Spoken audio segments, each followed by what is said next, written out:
What's going on, everybody? Welcome to the Canadian Football Fantasy Fix for Week 8 of the 2021 CFL season. I'm Ryan Coop here with your quarterback preview to kick things off for a brand new week. Bit of a weird week this week. Only 3 games on the schedule with the Stampeders, the Elks, and the Bombers all on bye. And the first game of the week comes Wednesday night, and the other 2 come on Friday. So the week starts on Wednesday and ends already on Friday. Very short week and a bit of a weird schedule here in the middle part of the 2021 season. So yes, first game Wednesday. Make sure you get lineup set by then. And we'll go through all the positions here today in separate videos to get you all prepared to do so. Let's talk quarterbacks for week number 8. Only 6 of them available. Well, 6 starters available, I should say, because there are only 3 games, and 3 games with 2 teams apiece. Basic math tells me 6 starters for week number 8. And these are the ones that are going to likely be starting for each team, I would assume.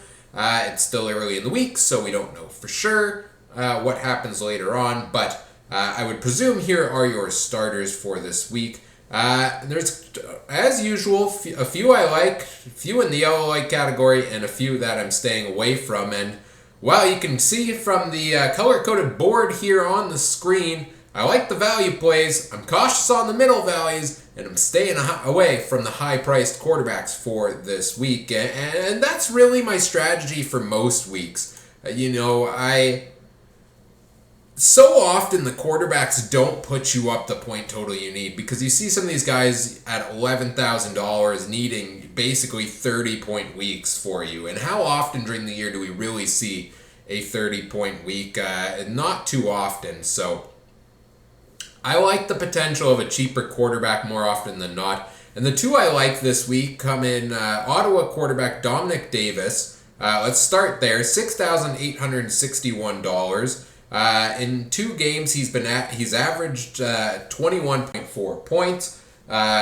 He came and took over for Matt Nichols against Montreal in week number 5, put up 25.4 there, then put up 17.3 against BC when he started the week after. And it wasn't a pretty performance. He made a lot of mistakes in it, but Davis likes to use his legs. He gets those rushing touchdowns, which help your total. And he can still put up the passing yards and the touchdowns. It's just the interceptions a lot of times hurt him a little bit there. But at $6,861 to get full value, 2.5 points per $1,000, you need 17.2 points from him. He's hit that in both games he's played fully in so far this year. I think the value's there, and against the Ticats, who, to be fair, are starting to round the corner a little bit more defensively and put up some strong defensive days, but I still like his maneuverability. And maybe the bye week and the extra pieces they brought in, such as Kenny Stafford at wide receiver, remains to be seen if he's in on the depth chart this week or not. But I like Dominic Davis as potential to hit his value for you this week. I also like David Watford, and I actually probably like David Watford a little more. $6,362, 15.9 points is what you're looking for. He has been named the starter for Wednesday's game, and after Dane Evans is on the injured list, Jeremiah Mazzoli probably not quite ready to go yet on the quick turnaround here. It is a very short week with the Wednesday game, so they're giving Watford a second straight start. He's got a really favorable matchup with Ottawa, giving up on average 23.4 points to quarterbacks. Now, some of those quarterbacks have been the likes of Vernon Adams Jr. and Michael Riley, putting up those big totals on Ottawa. But still, David Watford's got the pieces there. He's got some young receivers that have been chipping in very well. I think he can do it. 9.5 points last week. He didn't force any turnovers. He also didn't pick up a touchdown or throw for a ton of yardage, but you add 1 or 2 touchdowns in there, and he's getting the full value you need out of him. So against an Ottawa defense that's been struggling, I love David Watford for week number 8. The ones in the middle I'm cautiously optimistic on.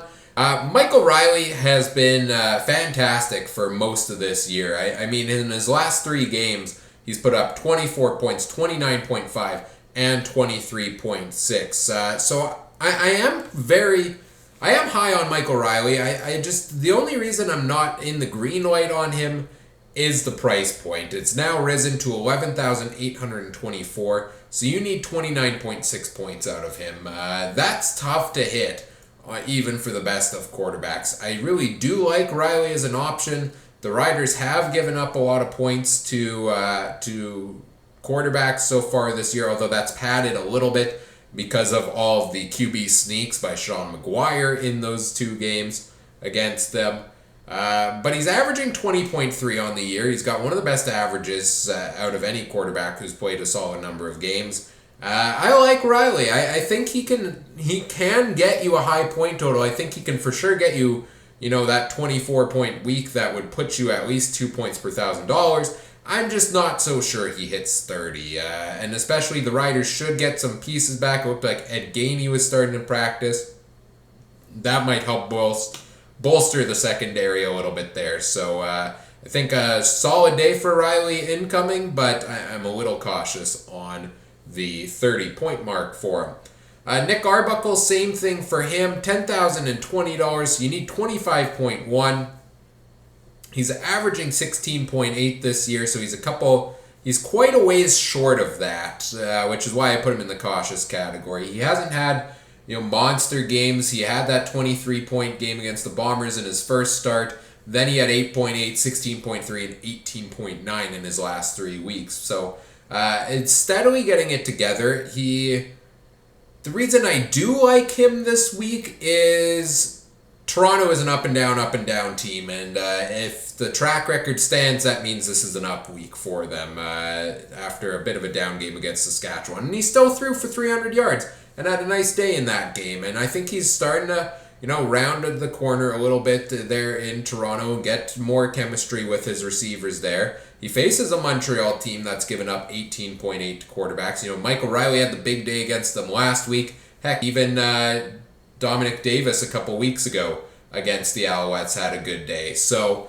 I think there is room for Arbuckle to put some points up. I'm just not quite sure you're getting value out of him there. And the 2 options I want to stay away from this week, Vernon Adams Jr., $12,745. He is really expensive in CFL Fantasy. You need 32 points basically to get your value out of him. Last week, a disappointing 11.2 points. He's been kind of up and down this season. First game, 19.3. Second game, 22.9. Solid, but not worth your value. Very disappointing day with 11.6. Then he shoots out 31 against Ottawa. And then coming out of the bye week, just 11.2 against BC. So I want to see what Vernon Adams Jr. does. I need to see more consistency. And even then, at the price point, it's probably not going to be worth paying up for and not spending money at other positions. Same thing, Cody Fajardo, staying away from him. Yes, last week he was the leading quarterback, 26.3 last week. He has had some very good games this year. He has had a 25.5, a 23.5, and a 26.3. So he's right there in the value when he's on his game. But he also had some disappointing games against the Bombers in the middle. Granted, the Bombers' defense is really, really good.